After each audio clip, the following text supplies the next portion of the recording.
Hi, welcome to the Roswell Amps Workshop, where here this afternoon we have a Fender Deluxe custom shop reissue, and this is The Edge. Let's take a look. Still got the tags on. Hand-wired 50s 5E3, 12-inch Celestion, blue, lacquered tweed, original Edge signature, badge on grill. And there is badge on grill.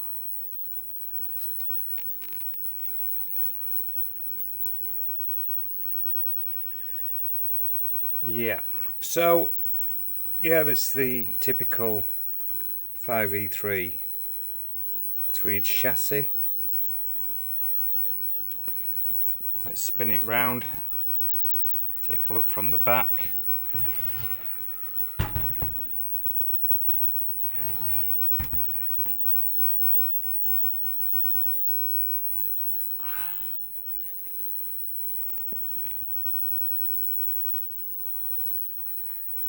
And on this model they've put the ID plate on the inside of the cabinet.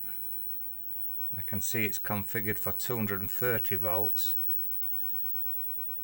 So on UK 240 volts they are slightly overrun and they run hot and can get reliability issues. So I will look to see if there's a 240 volt tapping. There usually is. They run a lot sweeter when set for the correct voltage. So the fault with this one is very low output. I have switched it on and indeed it's there's hardly anything coming out of it. So I'll pause and crack it open, take a look. Right, we're in, and it is the typical 5E3 construction with the fibre board.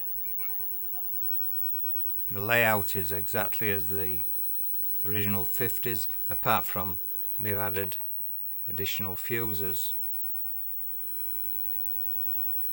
It's got Sprague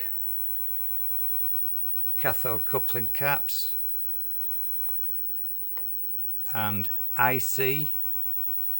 These two are IC branded caps, Chicago, Illinois. And these 3.022, they look like Panasonic. These resistors are look to be Chinese. They're quite small. Now on the original 5E3, the first preamp tube V1 was a 12A-Y7, and it'll be interesting to see what this is.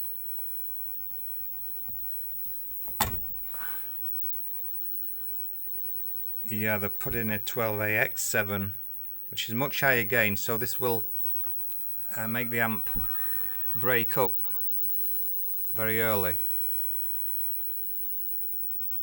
I prefer these with the original 12AY7.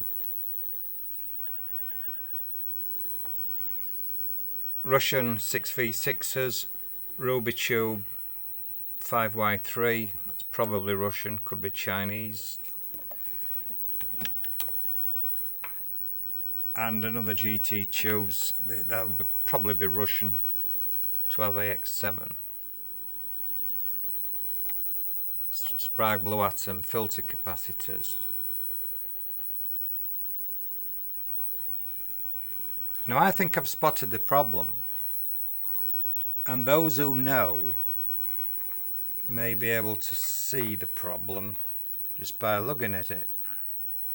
Let's pop this tube back in.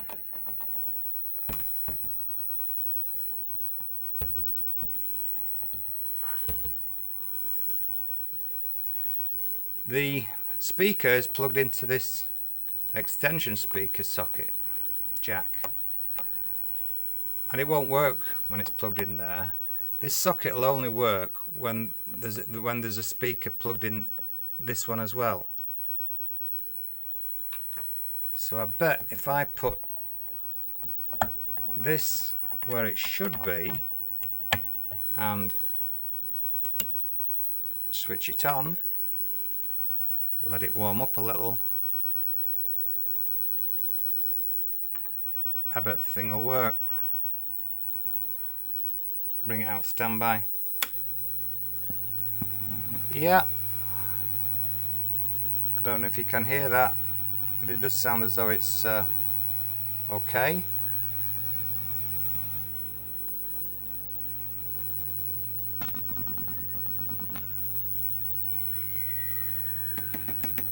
See if the tubes are microphonic. No.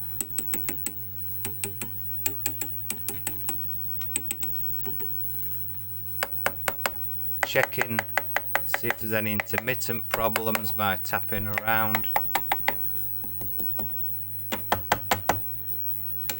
All seems good. Of course you need something insulated to do this, don't be poking about with a great screwdriver. Oh, those switch contacts are noisy on these switchcraft jacks, which is pretty normal, so we'll be cleaning those. And I'll take all the tubes out. I'll put them in the Avo Mark IV, make sure all the tubes are good. I'll put the oscilloscope on it, signal generator, make sure it's giving full output and it's doing what it should be doing, and we'll also check the tightness of all the hardware, make sure nothing's loose. I'll take the chassis out, make sure the transformers are tight and so on and so forth. So, but it is basically working. I think with just a service we'll be able to send it on its way. But for now, thanks for watching.